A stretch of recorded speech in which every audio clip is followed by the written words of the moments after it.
श्री स्वामी समर्थ. तुम्हा सर्वांचे आपल्या यूट्यूब चॅनलवरती मी अगदी मनापासून स्वागत करते.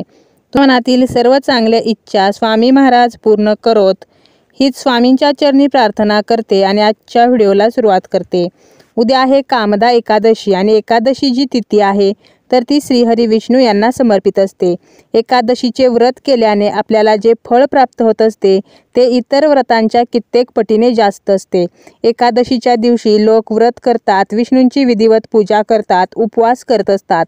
परंतु तुम्हाला उपवास करणे शक्य नसेल, व्रत करणे शक्य नसेल तरी चालेल, परंतु तुम्ही जर दोन गोष्टी एकादशी तिथीला केल्या तर मात्र एकादशीच्या व्रताचे संपूर्ण फळ जे आहे तर ते आपल्याला मिळेल. अशा कोणत्या गोष्टी आहेत ज्या आपण एकादशीच्या दिवशी करू शकतो याबद्दलची संपूर्ण माहिती आजच्या या व्हिडिओमध्ये आपण पाहणार आहोत. व्हिडिओला सुरुवात करण्या अगोदर तुम्ही जर चॅनलवरती नवीन असाल, पहिल्यांदाच माझे व्हिडिओ पाहत असाल तर चॅनलला सबस्क्राईब करा. व्हिडिओ जर तुम्हाला माहितीपूर्ण वाटला, व्हिडिओ आवडला तर व्हिडिओला सुद्धा लाईक करा. उद्या सकाळी लवकर ब्रह्ममुहूर्तावरती उठायचं आहे. आपली नित्यकर्म आटोपायची आहेत आणि यानंतर आपल्याला काय करायचं आहे तर मुख्य दरवाजावरती चंदनाने स्वस्तिक काढायचे आहे. इतर वेळेला आपण कुंकवाने हळदीने स्वस्तिक काढत असतो, परंतु एकादशीच्या दिवशी आपल्याला चंदनाने स्वस्तिक काढून त्या स्वस्तिक चिन्हाची पूजा करायची आहे. स्वस्तिक हे अतिशय शुभ चिन्ह मानले जाते, त्यामुळे आपल्याला त्याची पूजा केल्याने घरात जी काही नकारात्मकता आहे तर ती नष्ट होत असते. यानंतर आपली देवपूजा जी आहे तर ती आटोपायची आहे आणि तुम्हाला विष्णूंची मूर्ती जर असेल तर ती बाजूला ठेवायची आहे, फोटो असेल तर तो बाजूला ठेवायचा आहे आणि एक पाट घेऊन त्यावरती पिवळं वस्त्र अंतरायचं आहे. श्रीहरी विष्णू यांना पिवळे वस्त्र अतिशय प्रिय आहे, त्यामुळे पिवळे वस्त्र अंतरायचे आहे.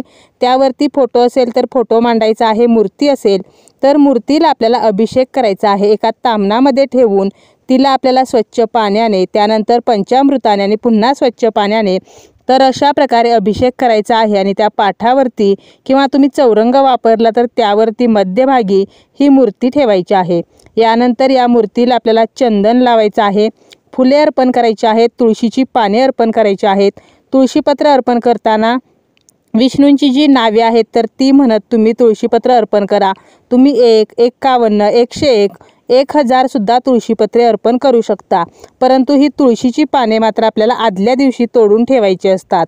यानंतर तुम्हाला काय करायचं आहे तर विष्णूंना नैवेद्य दाखवायचा आहे. नैवेद्यामध्ये तुम्ही केशर मिश्रित खीर बनवू शकता, परंतु ही खीर बनवताना ती खीर तांदळाची नसावी याची काळजी आपल्याला घ्यायची आहे, कारण तांदूळ जो आहे तर तो एकादशीच्या दिवशी खाल्ला जात नाही. यानंतर तुम्ही खडीसाखरेचा नैवेद्य दाखवू शकता किंवा इतर गोडाचा पदार्थ जो आहे तर तो नैवेद्यासाठी बनवून त्याचा नैवेद्य दाखवू शकता. तुमच्या घरामध्ये विष्णूंची प्रतिमा नसेल तर तुम्ही बाळकृष्णांची पूजासुद्धा उद्याच्या दिवशी करू शकता. यानंतर काय करायचं आहे बघा, विष्णूंची पूजा झाल्यानंतर विष्णू सहस्रनामाचे पठण करायचे आहे. ओम नमो भगवते वासुदेवाय, तर या मंत्राचा जास्तीत जास्त जप करायचा आहे. तुम्हाला काही जरी या एकादशीला करणे शक्य झाले नाही तरी तुम्हाला जेवढा वेळ मिळेल तर त्या वेळेमध्ये तुम्ही ओम नमो भगवते वासुदेवाय हा जरी मंत्र म्हटला तरीसुद्धा या व्रताचे जे फळ आहे तर ते आपल्याला मिळेल. तुळशी मातेला या दिवशी 11 प्रदक्षिणा घालत ओम नमो भगवते वासुदेवाय तर हा मंत्र म्हटल्याने सुद्धा तुळशी माता आणि श्रीहरी विष्णूंचे आशीर्वाद आपल्याला प्राप्त होत असतात.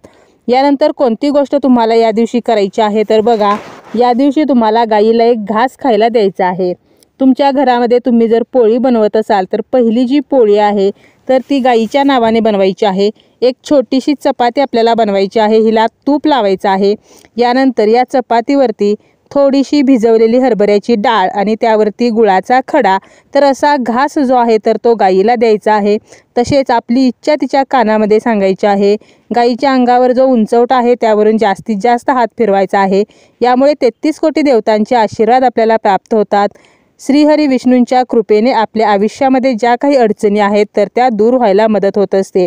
त्यामुळे एकादशीच्या दिवशी आपण गाईला हा घास नक्की द्यायचा आहे आणि तुम्हाला जर हा घास देणे शक्य झाले नाही तर मुठभर हिरवा चारा जरी खायला दिला तरीसुद्धा आपल्या बुधग्रहाची स्थिती जी आहे तर ती सुधारत असते.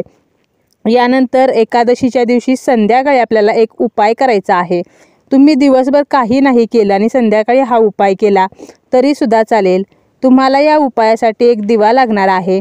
दिवा घ्यायचा आहे आणि यामध्ये तूप घालायचं आहे हा दिवा तुळशी मातेजवळ प्रज्वलित करायचा आहे आणि यानंतर हा दिवा प्रज्वलित केल्यानंतर दिव्याला हळदी कुंकू अक्षता फुल अर्पण करायचा आहे आणि यानंतर तुम्हाला 2 लवंगा, 1 वेलची आणि 1 कापूर उजव्या हातामध्ये घ्यायचा आहे। 11 वेळेला महालक्ष्मी अष्टकम म्हणायचा आहे। 108 वेळेला ओम नमो भगवते वासुदेवाय हा मंत्र म्हणायचा आहे। ओम नमो भगवते वासुदेवाय, ओम नमो भगवते वासुदेवाय असा आपल्याला 108 वेळेला हा मंत्र म्हणून झाल्यानंतर श्री हरी विष्णू आणि माता लक्ष्मीचे स्मरण करायचे आहे। तुमची जी काही पैशासंबंधीची अडचण असेल तर ती सांगून ती अडचण दूर व्हावी म्हणून प्रार्थना करायची आहे आणि आपण उजव्या हातामध्ये ज्या लवंगा, वेलची, कापूर घेतलेला आहे ते आपल्याला या दिव्यामध्ये टाकायचं आहे। जेव्हा हा दिवा विझेल त्यानंतर दिवा उचलायचा आहे। दिव्यातील वात, लवंगा, वेलची हे आपल्याला निर्माल्यामध्ये टाकायचं आहे आणि दिवा स्वच्छ करून तुम्ही तो इतर गोष्टींसाठी वापरू शकता। तर अशा प्रकारे एक तुपाचा दिवा आपल्याला आवर्जून तुळशी मातेजवळ लावायचा आहे आणि फक्त दिवा लावायचा नाही तर त्यामध्ये जे मी साहित्य सांगितलेलं आहे तर ते आपल्याला आवर्जून टाकायचे आहे। तर या जर गोष्टी आपण एकादशीच्या दिवशी केल्या आणि व्रत नाही केले, उपवास नाही केला तरी चालेल, काहीच जमले नाही तर ओम नमो भगवते वासुदेवाय या मंत्राचा जास्तीत जास्त जप करा। श्रीहरी विष्णू नक्कीच आपल्यावरती प्रसन्न होतील आणि आपल्याला त्यांचा आशीर्वाद सुद्धा प्राप्त होईल।